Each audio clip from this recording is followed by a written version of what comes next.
Bonjour les enfants, aujourd'hui nous allons lire l'histoire de Minilou, policier.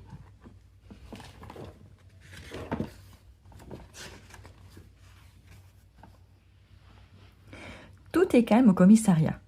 Minilou, le policier, discute tranquillement avec sa collègue Luna lorsque la porte de leur bureau s'ouvre d'un coup. Mini-Pic surgit, complètement essoufflé. « C'est Raphaël, ma petite sœur, elle a disparu !» sanglote le hérisson. « Nous étions partis cueillir des champignons dans la forêt et je l'ai perdue. Il faut que vous m'aidiez. » Sans hésiter une seconde, Minilou bondit de son siège. « Allez Luna, en route, il n'y a pas une minute à perdre, on y va. Mini-Pic, tu nous accompagnes et tu nous indiqueras le chemin. » Sitôt arrivé à la lisière de la forêt, Mini-Pic explique. « C'est ici que je l'ai vue pour la dernière fois. Je l'ai appelée, j'ai fouillé chaque buisson, mais je n'ai trouvé aucune trace d'elle. » Immédiatement, Minilou, Luna et Mini-Pic partent à la recherche de Raphaël. Ils inspectent toute la forêt, crient son nom, mais ils ne retrouvent que son panier et son petit nœud. Mini-Pic est désespéré, quand soudain, Luna les appelle. « Ohé, regardez là-bas, il y a une camionnette qui s'éloigne. »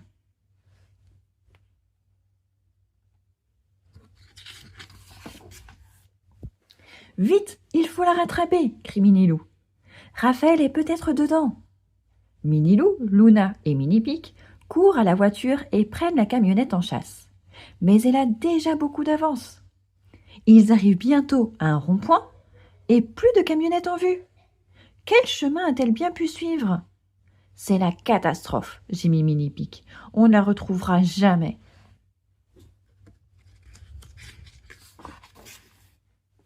Inquiets, Minilou, Luna et Mini-Pic inspectent les alentours. Ils espèrent trouver des indices. Encore une fois, c'est Luna qui repère une piste. « Venez par ici et regardez par terre. Il y a plein de marrons, de châtaignes et de noisettes. Je crois que j'ai une petite idée. »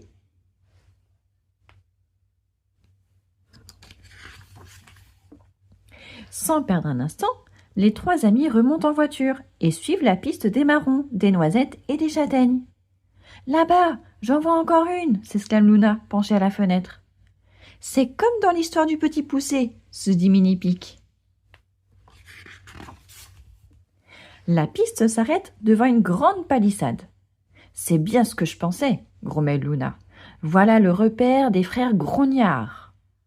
Discrètement, Minilou, Luna et Mini-Pic essaient de voir ce qui se passe à l'intérieur. « J'aperçois la camionnette !» chuchote Minilou. « Ils sont en train de décharger des sacs. Il faut qu'on entre. » Sans faire de bruit, les trois amis se faufilent dans la cour et encerclent les marcassins qui ne se doutent de rien et continuent à décharger leurs sacs. « Haut les mains !» crie tout à coup Minilou. « Peau de lapin !» ricanent les marcassins.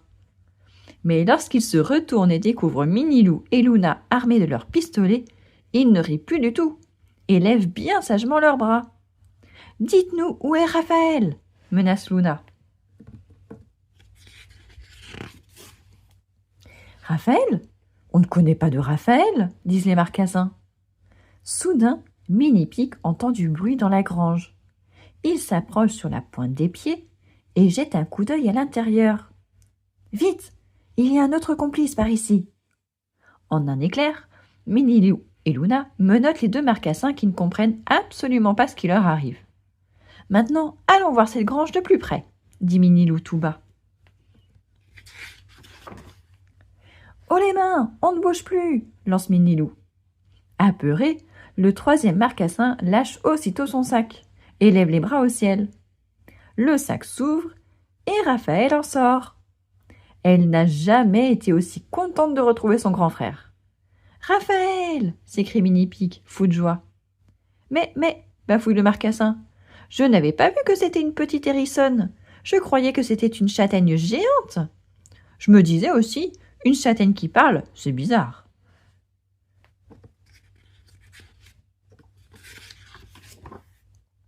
Les trois marcassins expliquent alors à Minilou et ses amis qu'ils étaient partis en forêt pour faire leur provision annuelle de châtaignes, de noisettes et de marrons avant l'hiver. Je suis vraiment désolée de t'avoir prise pour une châtaigne géante, s'excuse le marcassin tout penaud.